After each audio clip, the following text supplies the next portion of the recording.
you see more than some members of your family and friends? Who do you tell your darkest secrets to? Where do you hear the latest gossip? Your hairdresser, of course, at your favorite salon. Welcome to this edition of Shear Gossip. Are you changing jobs, don't know what fork to use at a fancy dinner, or dread public speaking? Well, author Soni Dimond has a series of books called Life's a Pitch. Right, with a P. With a P. Yes, indeed. Life's a Pitch. Why? What is that all about? Well, I wanted to write this book because we need to be told these things. Sometimes we've learned them as we were young, and we were taught good manners, but these are soft skills that can earn hard cash. They can get you a job. They could get you a boyfriend. They could get you a relationship. There you go. Or help you break one up.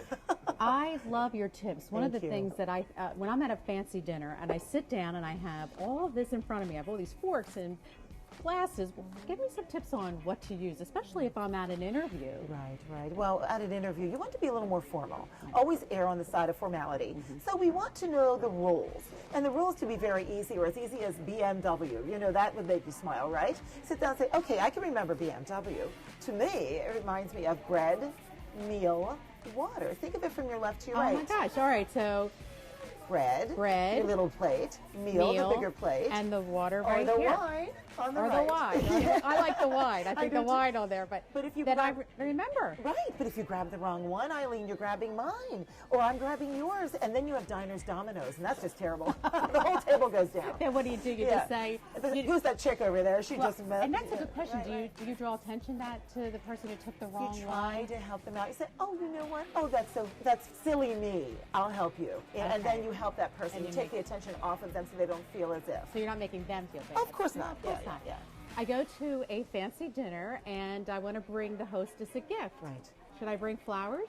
Well, this person could influence your future. You want them to think of you and smile, right? Right. Bring them flowers in a vase, because you don't want that person to have more work to do. You've been a hostess. And whenever you're the hostess, you want to make sure that you're not thinking too hard about everything. You have it all planned and someone comes with flowers. All of a sudden, where do I put those flowers? And that's the worst. Absolutely. You can never find a vase. Never when you're under pressure. So you want to be a treat, not a treatment, when you're invited somewhere, and they want to think of you and smile later. Gosh, you have all these great tips, and I know you travel all over the world and the country, but you live in Lancaster, Pennsylvania. Can you imagine? With the Amish With the people. Amish. I'm lucky I have a telephone, right?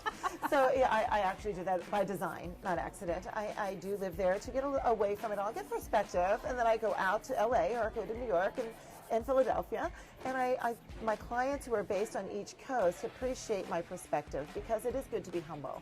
I think that is the core of good communication, to respect. We call it respect, reflect, and redirect. You'll notice I do things in threes. Yes.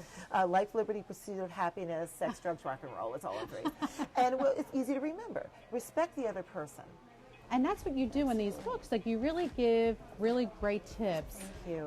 And for instance, I know you talk about having an elevator speech.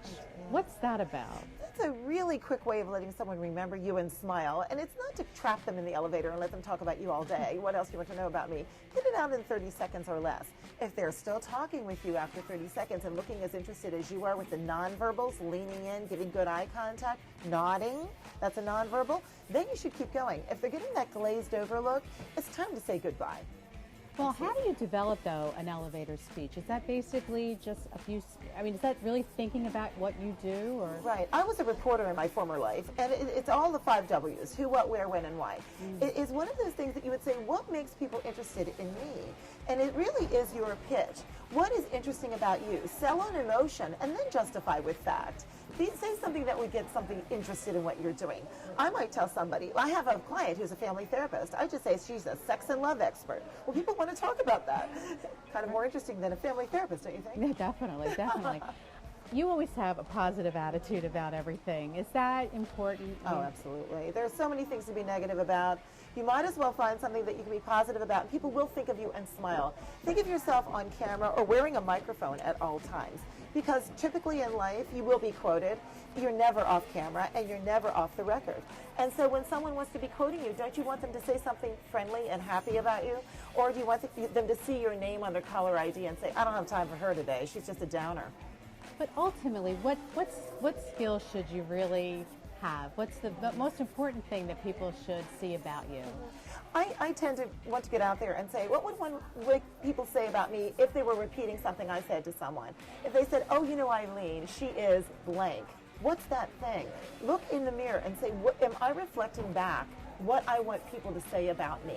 Do you admire someone? How would you describe them? What adjectives would you use? Do you reflect those same adjectives, or do you not really practice those things? That's awesome. Well, I think my Soni is an inspiration. Oh, thank you so much. I'm You're going to awesome. hug you, and here we are. Here Wet we are. nails. Thank you for understanding all my wet nail problems. Thank you.